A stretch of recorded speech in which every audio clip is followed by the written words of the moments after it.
आज भगवान मनु शत्रुपा के सामने प्रकट होकर मनु और शत्रुपा को वचन दिया और ये कहते हैं हमको आपके जैसा पुत्र चाहिए। भगवान ने मनु जी से कहा, हे मनु जी, हम अपने जैसा कहाँ खोजें? एक पहलवान के जैसा दूसरा पहलवान हो सकता है, एक विद्वान के जैसा दूसरा विद्वान हो सकता है, एक सुंदर पुरुष के जैसा दूसरा सुंदर पुरुष हो सकता है, एक सुंदर नारी की तरह दूसरा सुंदर नारी हो सकती है, पर आप सरिस कहाँ खोज हो जाए। लेकिन मैं अपने समान कहाँ खोजूं?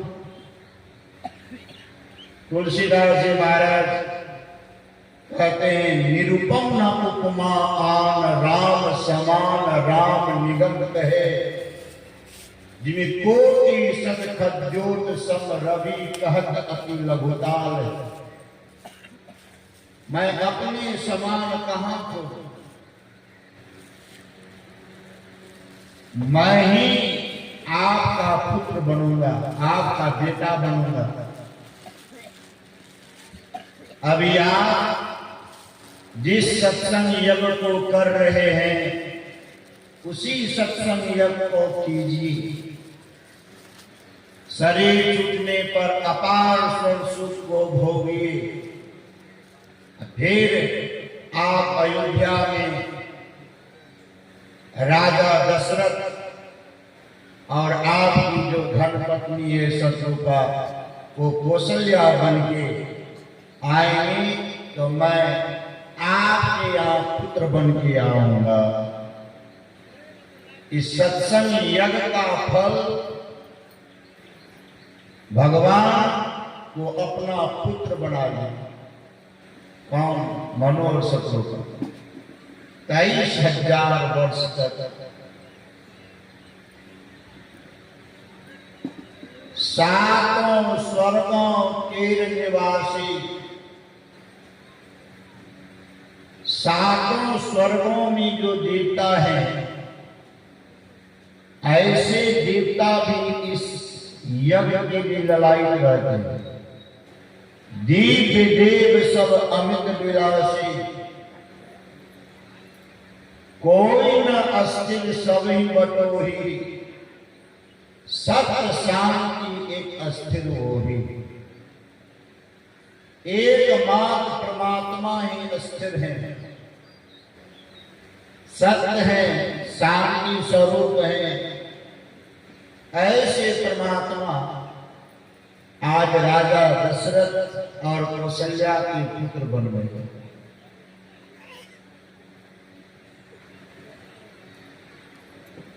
ब्रह्मा जी का भी चोला बदलता है, विष्णु जी का चोला बदल जाता है, शिव जी का चोला बदल जाता है, आद्या देवी जगत जननी का चोला बदल जाता है, पर परमात्मा का चोला नहीं बदलता है। परमात्मा का चोला नहीं बदलता है। ब्रह्मा जी की आयु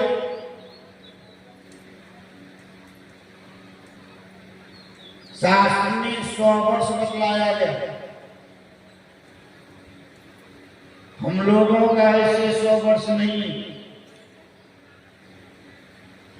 सतयुग की आयु है 12,96,000 वर्ष,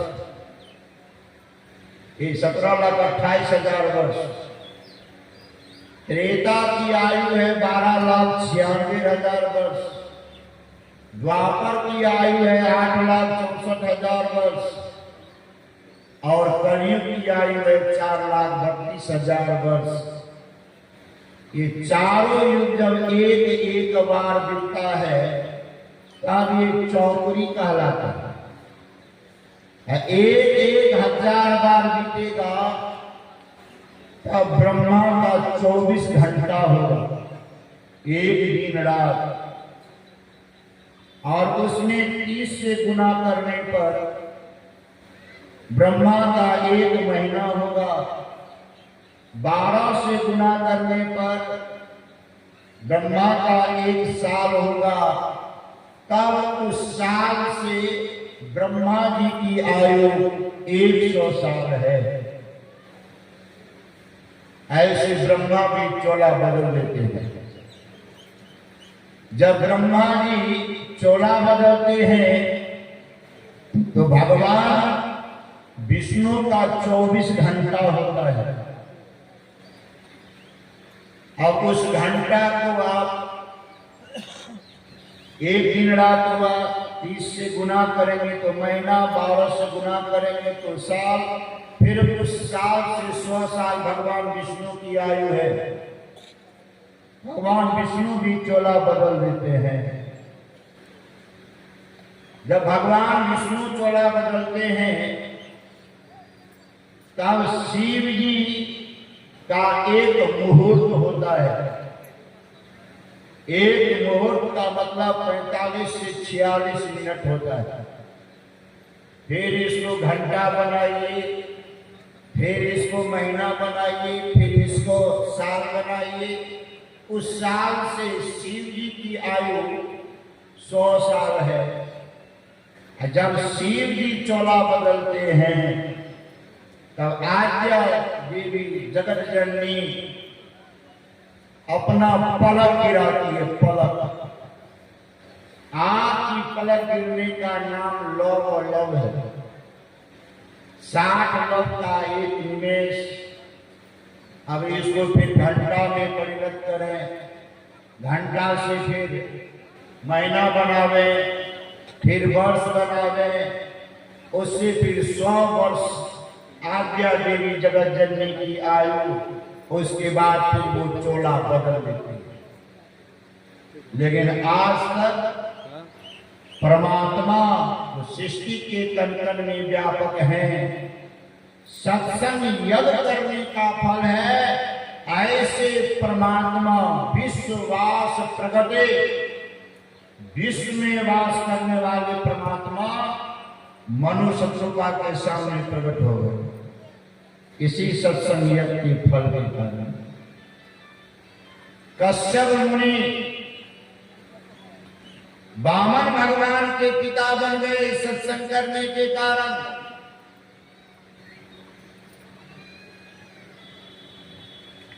कपिल मुनि के पिता का नाम कर्दम ऋषि। कर्दम ऋषि सरस्वती नदी के तीर पर 10,000 वर्ष तक सत्संग करने के कारण कपिल भगवान के पिता बन गए। सत्संग यज्ञ का फल लेके भगवान के पिता बन रहे हैं। पृथ्वी पर का सबसे बड़ा अगर कोई यज्ञ है वह यही सत्संग यज्ञ है। भगवान के गुरु कौन बने? संदीपनी मुनि, गर्गाचार्य जी महाराज, दुर्वासा जी भगवान श्री कृष्ण के गुरु बन गए। किस कारण? सत्संग करने के कारण। कुल गुरु गर्गाचार्य जी महाराज, विद्या गुरु संदीपनी मुनि, योग गुरु दुर्वासा जी, इसी सत्संग करने के कारण भगवान के गुरु बन गए। गर्गाचार्य जी महाराज ने कहा सत्संग की महिमा को बतलाते हुए, गंगा पापम शशि तापम दैन्यम कल्करोर हरे पापम तापम तथा दैन्यम सत्य साधु समागम। गंगा पाप को हर लेती है, शशि ताप को हर लेता है, कल्प वृक्ष दीनता को, दंडता को हर लेता है। ऐसे हम लोगों को पाप को हरने के लिए, ताप को हरने के लिए और दीनता को हरने के लिए 3 जगह जाना पड़ेगा। भगवान श्री कृष्ण के पूर्व गुरु गर्गाचार्य महाराज कहते हैं कि अगर कोई व्यक्ति सत्संग में आ जाए तो पापम तापम तथा दैन्यम सद्य साधु समागम, ये साधु के समागम में उसका पाप, उसका ताप और उनकी दीनता, दरिद्रता ये सत्संग हट देते। भगवान श्री कृष्ण के गुरु 3, भगवान श्री राम के भी गुरु, गुरु वशिष्ठ जी, गुरु विश्वामित्र जी, ये सब भी सत्संग कर करके भगवान के गुरु बन गए। निशी प्रवेश मुनि आयुषु जिन्ना सब ही संध्या बंधन चिन्ह,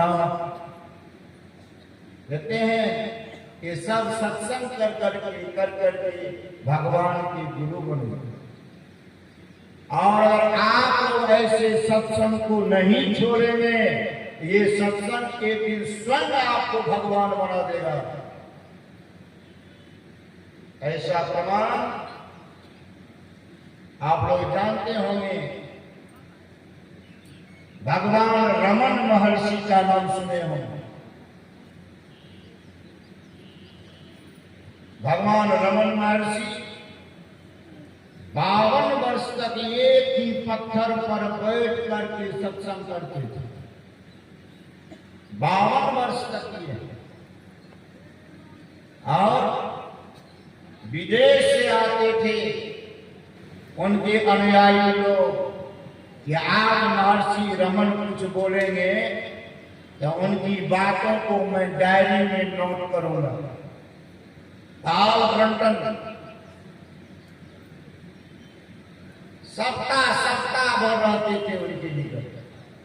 आज कुछ बोलेंगे तो मैं उनको नोट करूंगा। और किसी दिन कुछ बोलते ही नहीं थे, लौट के चले जाते थे, फिर दूसरे दिन आते। ऐसे रमन सत्संग करने के कारण ही उनका नाम रमन से बदल गया। रमन का नाम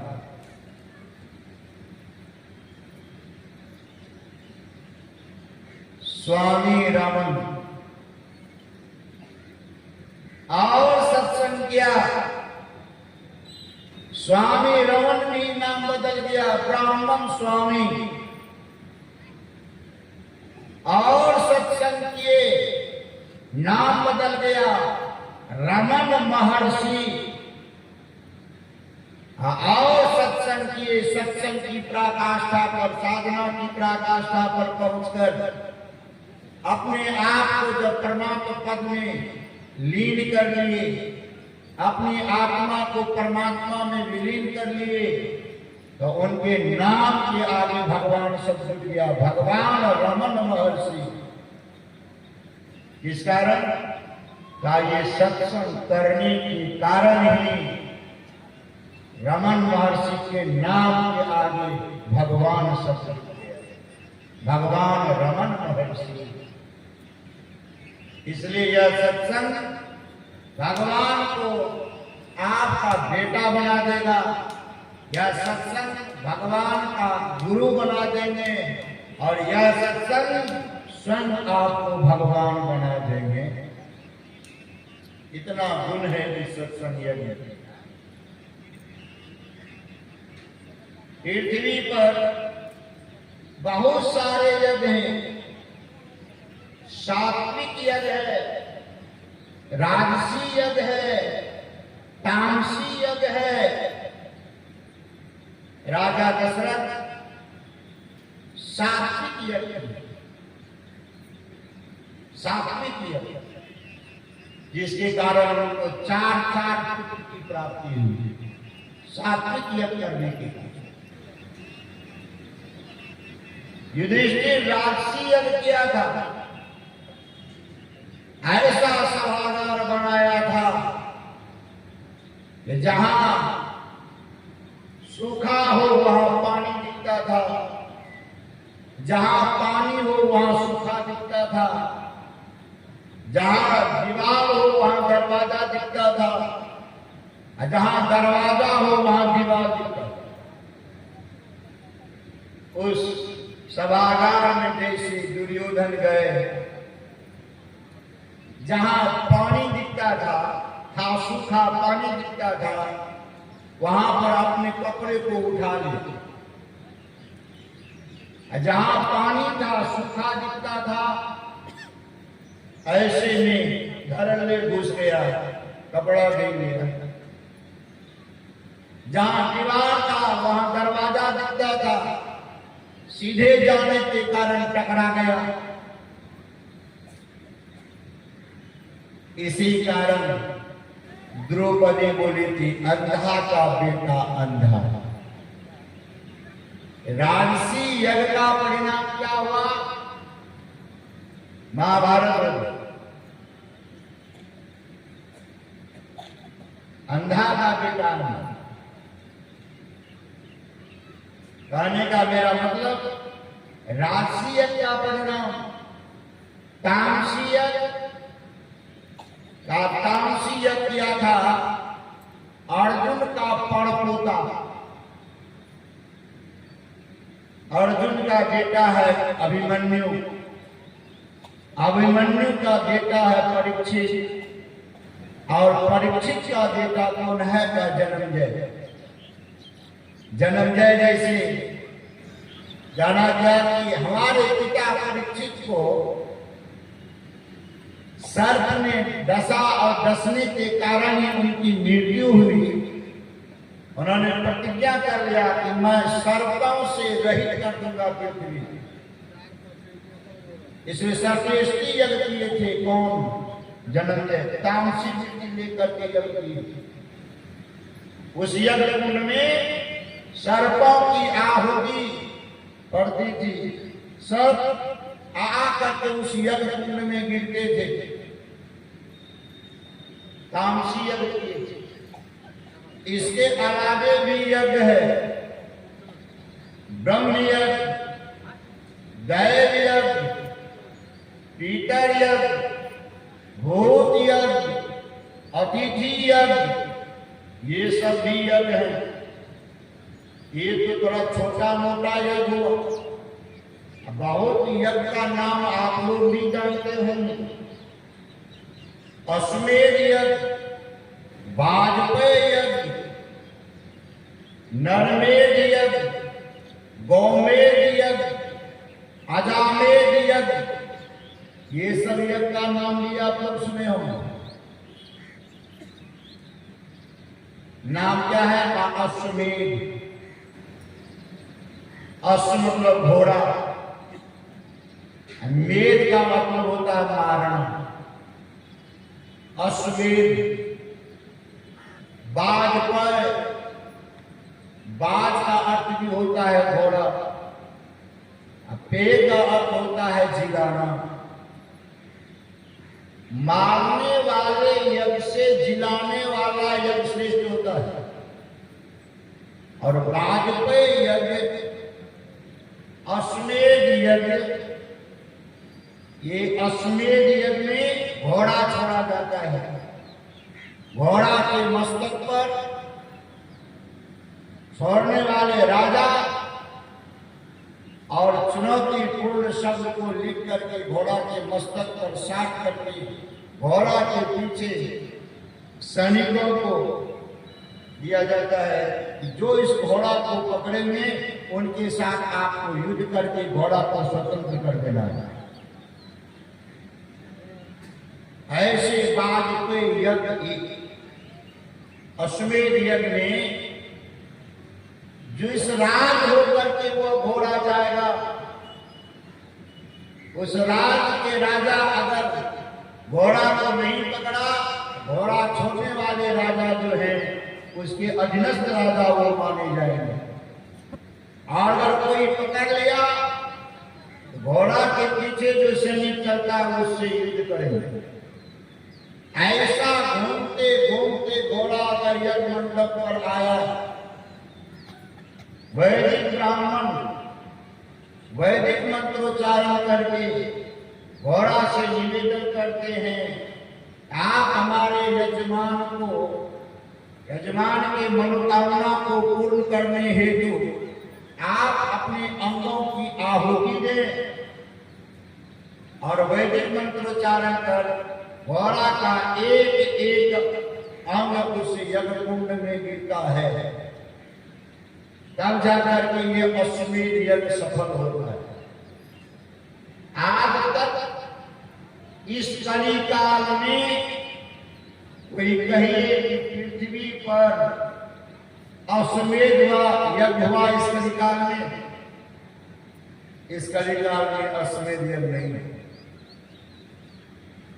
बाघ पे यज्ञ, बाघ मतलब घोड़ा, ये मतलब गिराना। मरे हुए घोड़ों को वैदिक मंत्रोच्चारण करके फिर से जिला देना बाघ पे यज्ञ कहलाता है। आज तक इस कली काल में न तो अश्वमेध यज्ञ हुआ, न वाजपेयी यज्ञ हुआ, न गोमेध यज्ञ हुआ, न नरमेध यज्ञ हुआ। क्यों नहीं हुआ? कारण क्या है? आज अगर यह यज्ञ कोई करे, अश्वमेध यज्ञ, सबसे पहले धन की आवश्यकता पड़ेगी। और कितना धन आज के डेट में किन्हीं के पास में नहीं है, पहली बात। दूसरी बात, अगर किन्हीं के पास में हो इतना धन और इस यज्ञ को करे, तो आज हमारा इंग्लैंड अगर घोड़ा को छोड़ दे, इंग्लैंड देश अमेरिका पकड़ लेगा, अमेरिका घोड़ा छोड़ दे तो चीन पकड़ लेगा, चीन अगर घोड़ा छोड़ दे, अब हमारा भारत 1962 का भारत है, कोई कहिए अब हमारा भारत 1962 का भारत नहीं। अगर चीन घोड़ा छोड़ेगा तो भारत भी घोड़ा का लगाव पकड़ने का ताकत रखता है। इस कारण आज तक कली काल में इस पृथ्वी पर अश्वमेध यज्ञ नहीं हुआ। यही कारण है नहीं होने का। 3 अश्वमेध यज्ञ अगर कोई कर भी लिया, कलयुग में तो हुआ नहीं, या अश्वमेध यज्ञ हुआ द्वापर में।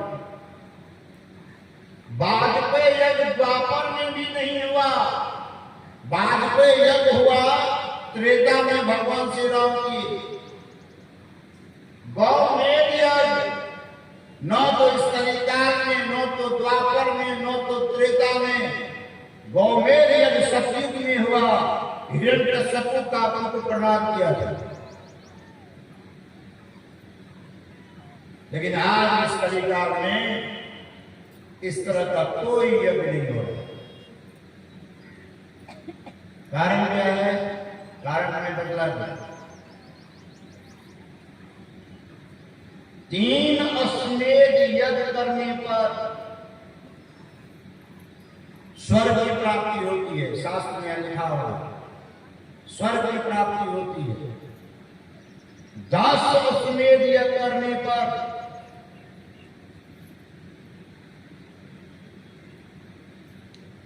10 अश्वमेध यज्ञ करने पर एक वाजपेयी यज्ञ करने का पुण्य प्राप्त होता है।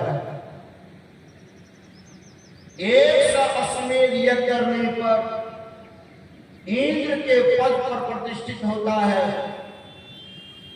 1000 अश्वमेध यज्ञ करने पर ब्रह्मा का लोक जाकर, ब्रह्मलोक जाकर के ब्रह्मा का प्रजा बन जाता है।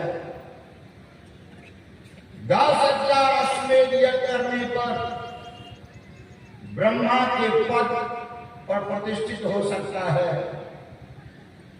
50,000 अश्वमेध यज्ञ करने पर शिव लोग जाकर के शिव का प्रजा बन जाता है। 1,00,000 अश्वमेध यज्ञ करने पर शिवत्व की प्राप्ति हो जाती है। लेकिन मरने को जीते जी नहीं। पृथ्वी पर जितने भी प्रकार के यज्ञ हैं, उस यज्ञों का फल मरने पर प्राप्त होता है। सत्संग यज्ञ का फल जीते जी प्राप्त हो जाता है। जीते जी प्राप्त हो जाता है। 1,000 अश्वमेध यज्ञ करने वाला राजा श्वेत ब्रह्मा के लोक में जाकर के ब्रह्मा का प्रजा बना, लेकिन वहां पर उनको भूख सताती थी। भूख सताती थी इनको, राजा श्वेत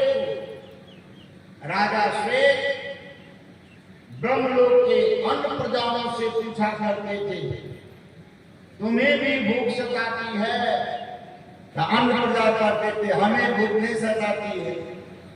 तो फिर हमें क्यों भूख सताती है? फिर हमें क्यों भूख सताती है? तो प्रजापति से पूछो। चले गए ब्रह्मा जी के पास। ब्रह्मा जी से पूछने लगे, हमें क्यों भूख सता रही है? अन्न को नहीं, हमें क्यों सता रही है? ब्रह्मा जी ने कहा, हे राजा श्वेत, जब तुम मृत्यु लोक में राजा था तो अपने ही धन से अपना शरीर का पोषण किया, लेकिन अपने धन से गरीबों, भूखों, नंगों के पेट में जो अग्नि की भूख की अग्नि की ज्वाला धधक रही थी, उस ज्वाला को तुमने कभी शांत नहीं किया, इसलिए ब्रह्मलोक आकर के भी तुमको भूख सता रही है। यही कारण है महाराज आविष्कार पाए का अपने ही शरीर का मांस तुमको खाना पड़ेगा। तुम्हारा शरीर मृत्यु लोक में सरोवर में सुरक्षित है और अपने ही शरीर का मांस तुमको खाना पड़ेगा। ब्रह्मलोक से मृत्यु लोक जाने के लिए मैं तुमको पुष्पक विमान का व्यवस्था कर देता हूं और आप जाइए अपने शरीर का मांस खाइए। राजा श्वेत ने कहा, कब तक खाना पड़ेगा? ब्रह्मा जी ने कहा कि यह बात हम नहीं बतला सकते हैं कि कब तक खाना पड़ेगा। हाँ, इतना बतला सकते हैं कि जिस दिन तुमको संत का दर्शन हो जाएगा, ऐसे संत के दर्शन करने मात्र से तुमको अपने शरीर का मांस खाने से छुटकारा मिल जाएगा।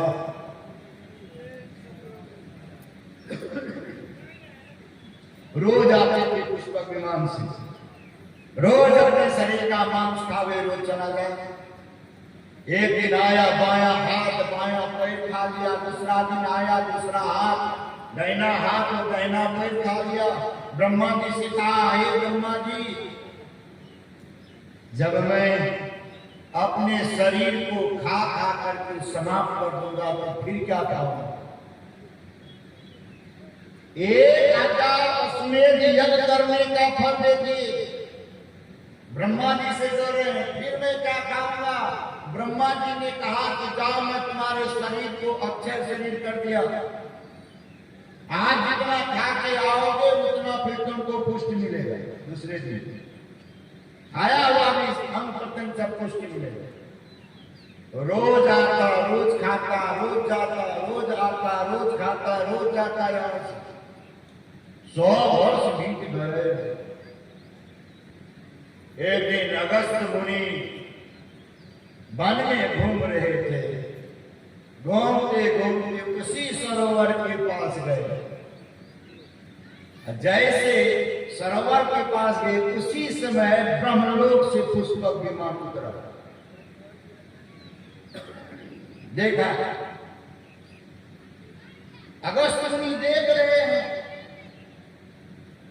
इनको पुष्पक विमान से एक दिव्य शरीर उतरा और वह जैसे उतरा तो उनकी भी नजर पड़ी संत के ऊपर, अगस्त मुनि के ऊपर।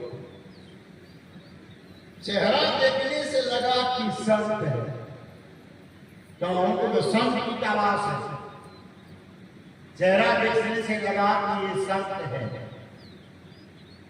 और संत की पहचान राजा श्वेत ने कर लिया, लेकिन संत की पहचान परीक्षित ने नहीं कर पाया। संत की पहचान राजा प्रताप भानु ने नहीं कर पाया। असली संत को परीक्षित ने नकली संत समझ करके गला में बड़ा हुआ सांप डाल दिया और राजा प्रताप भानु नकली संत को असली संत समझ करके जैसे अपने आप को संत के चरण में समर्पित किया तो राजा प्रताप भानु का सर्वस्व नाश हो गया। संत की पहचान होनी चाहिए, भेष कैसा भी हो, पर जिनके ऊंचे ख्याल हैं, दीन बाहर से दिखे, भीतर से मालो माल है। कोई कहे भिक्षु है, कोई कहे कंगाल है, पर गुदरी पाने हुए वे गुदरी के लाला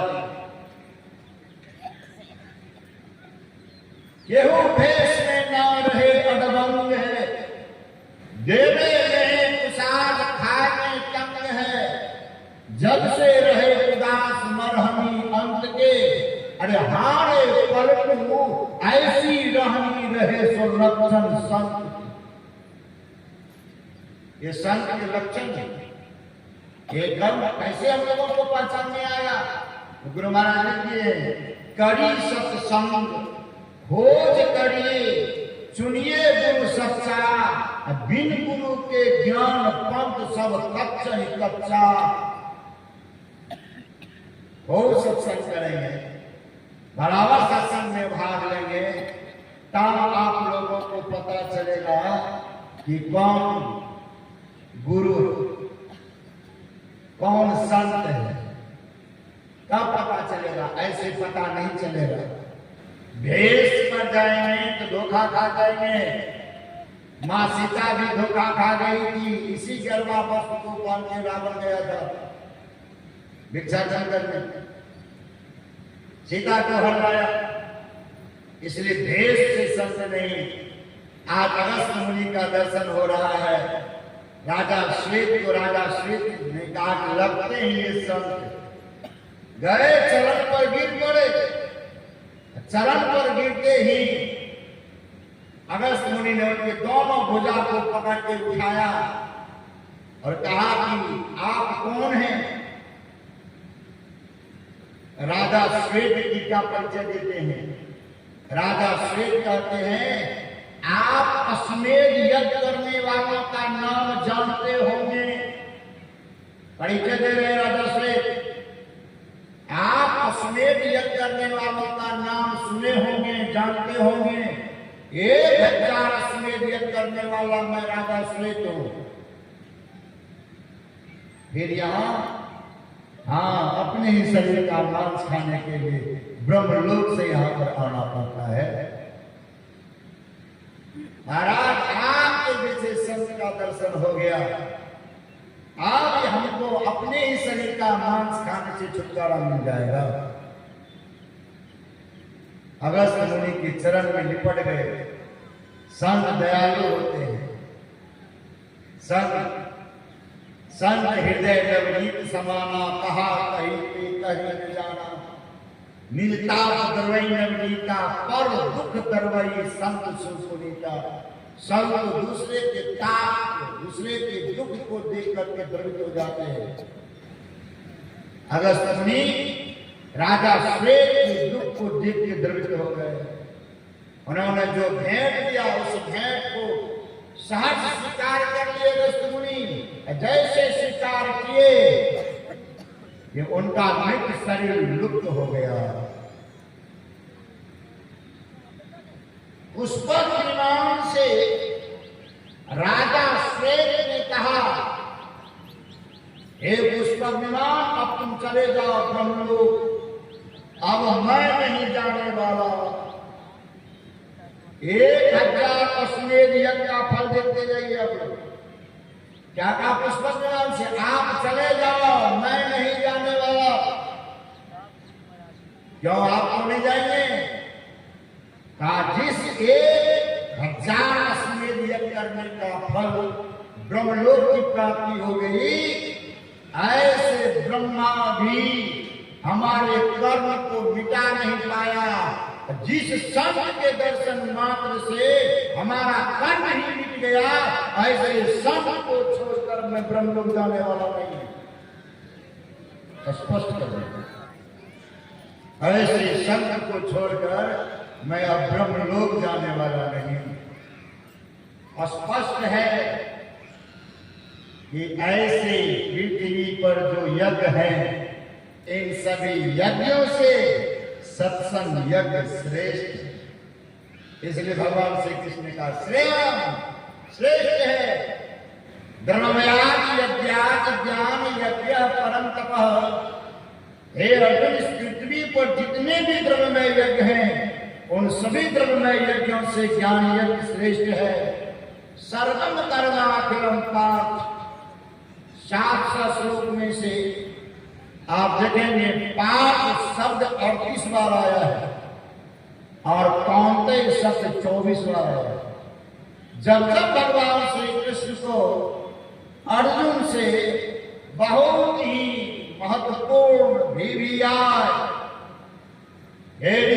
इंपॉर्टेंट बात कहने का होता था, तो अर्जुन को पार्थ कहकर संबोधित करते थे। इस श्लोक में पार्थ है, सर्वम कर्माखिलम पार्थ। हे पार्थ, हे अर्जुन, इस यज्ञ का फल क्या है? सर्वम कर्माखिलम। सर्वम मतलब सभी, कर्माखिलम का मतलब कर्म का जो अखिल है, समूह है, इस यज्ञ में समाप्त हो जाता है। कर्म क्या? तुलसीदास जी महाराज का तुलसी यह तन खेत है, मन वच कर्म किसान, पाप पुण्य दो बीज है, बुए सुरुदे निदान। पाप कर्म भी हम लोगों का बंधन है, पुण्य कर्म भी हम लोगों का बंधन है। ये दोनों बंधनों से जब रहित हो जाते हैं, तब स्वयं भगवान बन जाते हैं। ये भगवान बनाने वाला कौन? यही सत्संग। इसने कहा पृथ्वी पर जितने भी द्रव्यमय यज्ञ हैं, उस द्रव्यमय यज्ञ के करने से धन स्वाहा होता है। धन स्वाहा का मतलब धन खर्च होता है, और सत्संग यज्ञ के कर लेने से जन्म जन्मांतर का पाप स्वाहा होता है। किस यज्ञ को किया जाए? द्रव्यमय यज्ञ को किया जाए, सत्संग यज्ञ को किया जाए? आप लोग उत्तर देंगे नहीं, सत्संग यज्ञ किया जाए। क्या? सत्संग यज्ञ करने से पाप होता है। भगवान श्री राम का वचन है। भगवान श्री राम ने कहा सर्वदा तप निशी शशि अपहरई, शांत दरस जिनी पातक तरई। इसका उदाहरण राजा श्वेत है। शांत के दर्शन करने मात्र से उसका पाप क्षय हो गया, अपनी मृत शरीर का मांस खाना छूट गया। शांत के दर्शन करने मात्र से पाप क्षय हो जाता है। अन्य क्षेत्रे कृतम पापम पुण्य क्षेत्रे विनश्यति, पुण्य क्षेत्रे कृतम पापम ब्रजले को भविष्यति। अन्य यज्ञ अन्य जगहों पर आप पाप कर लेंगे और ऐसे पुण्यमय जगह पर आप आ जाएंगे। ऐसे पुण्यमय जगह पर आने से अन्य क्षेत्रों में क्या हुआ? पाप आपका विनश्यति, विनाश हो जाता है, नष्ट हो जाएगा। लेकिन इस स्थान पर, ऐसे सत्संग स्थल पर आकर के अगर आप पाप करेंगे, यह पाप आपका ब्रज को भविष्य ब्रज के समान हो जाएगा। इसलिए पुण्य क्षेत्र पर पाप नहीं करना चाहिए, पुण्य क्षेत्र में, और कहीं भी पाप नहीं करना चाहिए। ये पाप कैसे कैसे हजम होता है? भगवान श्री राम ने कहा संत के दर्शन मात्र से, सत्संग में आने से पाप क्षय। और पाप कैसे क्षय करें? आप आंख बंद कर लें, आंख बंद करने पर अगर आपको अंधकार दिखाई पड़ता है तो आप समझ लें कि यही हमारा पाप है। पाप को देखना चाहते हैं तो आंख बंद कर लें, और अंधकार दिखाई पड़ता है तो समझ लीजिए ये मेरा पाप। ये पाप स्वहा कैसे होगा? भगवान श्री राम ने कहा सरदा अपनी सी ससी अपहरी संत तरस पातक डरई। दूसरा, साधु मिले, आपके जीवन में संत आ जाए, साधु मिल जाए, साधु मिले, ये सब टले, काल जाल जम की चोट, सिर नवावत दही पड़े अगपापन की पोट। साधु के चरण पर जैसे सिर नवाएंगे, नवा के जन्म जन्मांतर का पाप का पत्नी जो सिर पर है, जिसके बारे में संत कबीर साहब ने कहा झूठ कपट करी माया जोड़ी, बात करे छल की, पाप की कोट धरे सिर ऊपर, किस विधि होए हल्की, जगत में खबर नहीं पलती। जन्म जन्मांतर का पाप का पति जो है, सिर नवावत दही पड़े अग पापन की पोट। 3 उपाय बदला चला आप लोगों को पाप भस्म करने का। सत्संग स्थल पर आने से, संत के दर्शन से, संत के चरण पर सिर नवाने से। और पाप कैसे भस्म होगा? गुरु महाराज पदावली में लिख दिए, सतगुरु सतगुरु नित्य ही पुकार, शीघ्र पाप समूह रहे। एक पाप नहीं, समूह का समूह पाप आपका समाप्त हो जाएगा। तो जब गुरु के बताए हुए उस मंत्र का जाप आप करते रहेंगे, शीघ्र पाप समूह रहे।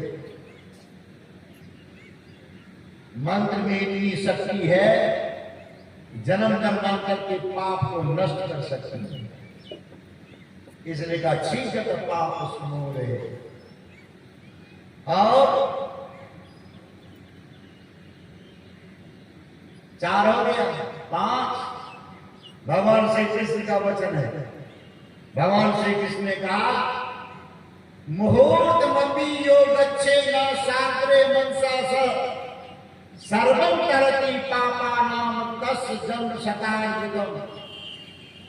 मुहूर्त मपी, जो एक मुहूर्त भी, एक क्षण के लिए भी, कुछ काल के लिए भी मन के सैकड़ा साग मिटाएगा, सैकड़ों जन्मों का किया हुआ पाप आपका भस्मीभूत हो जाएगा। तो दृष्टि योग की क्रिया करके अपने अंदर में श्याम बिंदु से निकलकर श्वेत बिंदु को प्राप्त कर लिया, अपने अंदर में प्रकाश का दर्शन कर लिया, सैकड़ों जन्मों का किया हुआ पाप उसका भस्मीभूत हो जाएगा। लेकिन सभी जन्मों का नहीं, सैकड़ों जन्मों, सभी जन्मों का नहीं। सभी जन्मों का अगर पाप भस्मीभूत करना चाहते हैं तो उनका भी उपाय है। क्या उपाय है? ध्यान बिंदु उपनिषद के ऋषि कहते हैं यदि शैल सबम पापम विस्तीर्णम बहुयोजनम विद्यते ध्यान योगी नान्यो भेद दर्शन। यदि पहाड़ के समान भी फैला हुआ पाप का पहाड़ हो, वह ध्यान योग से नष्ट हो जाता है। ध्यान योग से नष्ट हो जाता है। इसलिए पाप को ही क्षय करने के लिए इस सत्संग यज्ञ का आयोजन हम लोग करते हैं। ताकि जो हम लोग अपना पाप क्षय कर सकें और पृथ्वी पर का सबसे बड़ा यज्ञ बतलाए। सुन रहे थे वेद मंत्र, वेद भगवान का उपदेश सुन रहे, जगत का सत्कर्ता ईश्वर का तत्व ज्ञान प्राप्त करने के लिए पहले बुद्धि योग, फिर मानस योग, फिर दृष्टि योग। मानस योग मानस जप एवं मानस ध्यान, ज्योति योग, दृष्टि योग, मानस जप, जिस जप के कारण पाप क्षय होता है, ये मानस जप। जो मंत्र हम लोगों को गुरु महाराज दिए हैं, वो मंत्र कितने अक्षर का है, कितना पावनपूर्ण है। पार्वती पूछी है भगवान से, हे नाथ, बहुत सारे मंत्रों में से कौन मंत्र पावरफुल है, सभी मंत्रों का राजा है? तो कहते हैं, शिव जी कहते हैं पार्वती से, मंत्र राग निदन देवी गुरुरित छरदयम स्मृति वेद पुराणानाम सारमेव न संशय। कहते हैं, हे देवी, मंत्र राज जो सभी मंत्रों का राजा है, वह 2 ही अक्षर का मंत्र है। और हम लोगों को जो गुरु महाराज मंत्र दिए हैं, अपना सिद्ध किया हुआ मंत्र दिए हैं, वो मंत्र भी 2 ही अक्षर का है, 2 ही अक्षर का है। इसलिए कहते हैं मंत्र राज निधन देवी गुरुरिच्छ्रयम स्मृति वेद पुराणानाम सारमेव न संशय। हे, यह बात स्मृति में, वेद में, अठारह पुराण में आया है, तुम इसमें संशय नहीं करना। शिव जी कहते हैं, और यही 2 अक्षर का मंत्र हम लोगों को मिला है। और उसके आगे जो हे शब्द जुटा हुआ है, हे अक्षर जुटा हुआ है, वो तो संबोधन है। जिनको पुकारते हैं उसके आगे हे लगा देते हैं।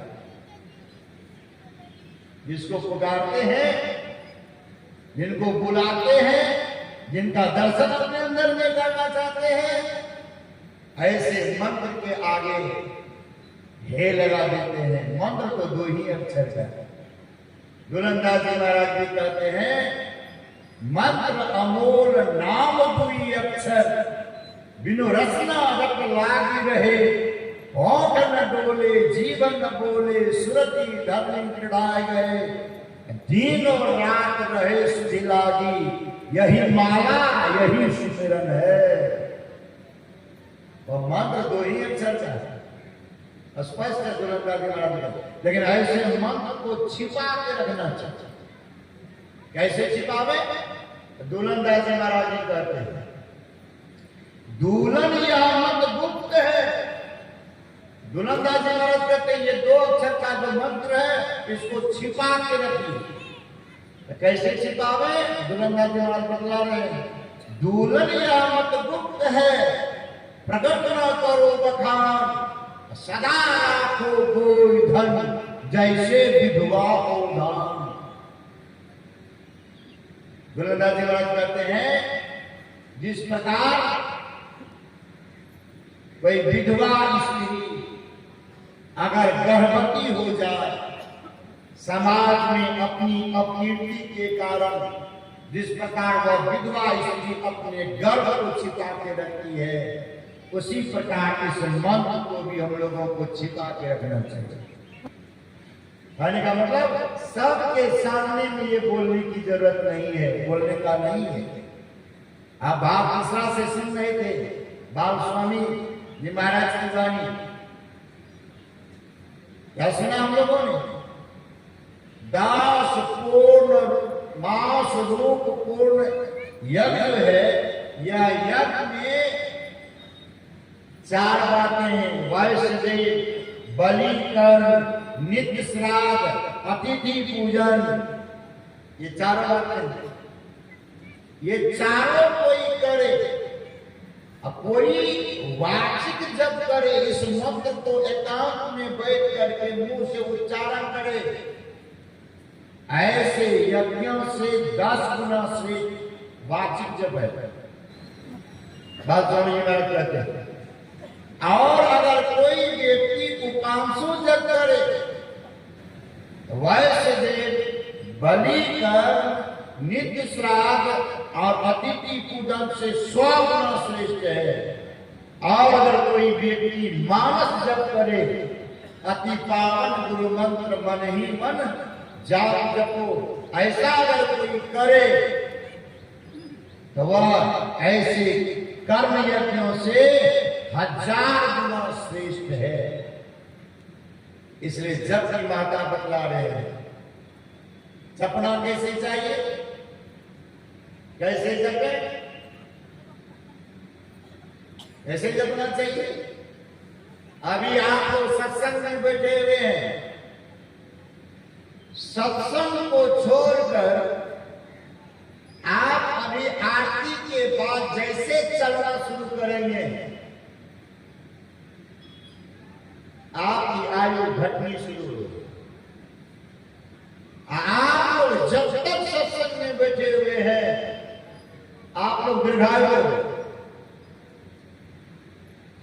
कैसे दीर्घायु हो?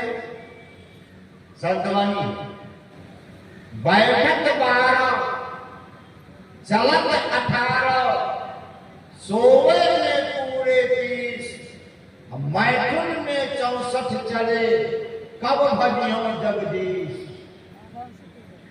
अभी आप लोग सत्संग में बैठे हुए हैं, अभी आप लोगों की आयु बढ़ रही है। क्यों? बैठने पर श्वास की गति जो है वह 1 मिनट में 12 बार चलती है। सत्संग में आप लोग बैठे हैं 12 बार। आरती के बाद जैसे चलना शुरू करेंगे, चलत 18, चलते ही आपकी श्वासें 1.5 गुना अधिक चलने लग जाएगी। 12 बढ़े 18, 1.5 गुना अधिक चलेगी। चलते ही 18। और क्या भंडारा का भी व्यवस्था यहाँ पर है। मन भावे खावता, इंद्री केरे समाज, नाम तलब पूर्ण करे, कौन कहे प्रसाद। अगर आप भंडारा खा करके कहीं सो गए, सत्संग के वचनों को मनन नहीं किए, श्रवण को मनन नहीं किए, नाम तलब खा करके अगर कहीं सो गए तो चलते ही 18, सोते ही 30, सोवे में पूरे 30। सोने में आपकी श्वास की गति 1 मिनट में 30 बार चलेगी। देख लीजिए, आप बैठे हैं तो दीर्घायु हो रहे हैं। यहां से उठ के जैसे चलना शुरू करेंगे, अल्पायु की तरह अल्पायु होना शुरू। इसलिए कहा 100 में पूरे 30 और मैथुन में 64 चले। जैसे आप स्त्री प्रसंग करने लग जाएंगे, संतान उत्पत्ति करने लग जाएंगे, तो क्या होगा? कहा उस समय आपकी श्वासें 1 मिनट में 64 बार चलेगी। 1 सेकंड से भी कम समय लगेगा। मैथुन में 64 चले का कब भजियो जगदीश। ऐसे जगदीश का वर्णन हम कब करेंगे? इसलिए जब तक सत्संग में बैठे हुए हैं, ये सत्संग आप लोगों को दीर्घायु बना रहा है, दीर्घायु बना रहा है। और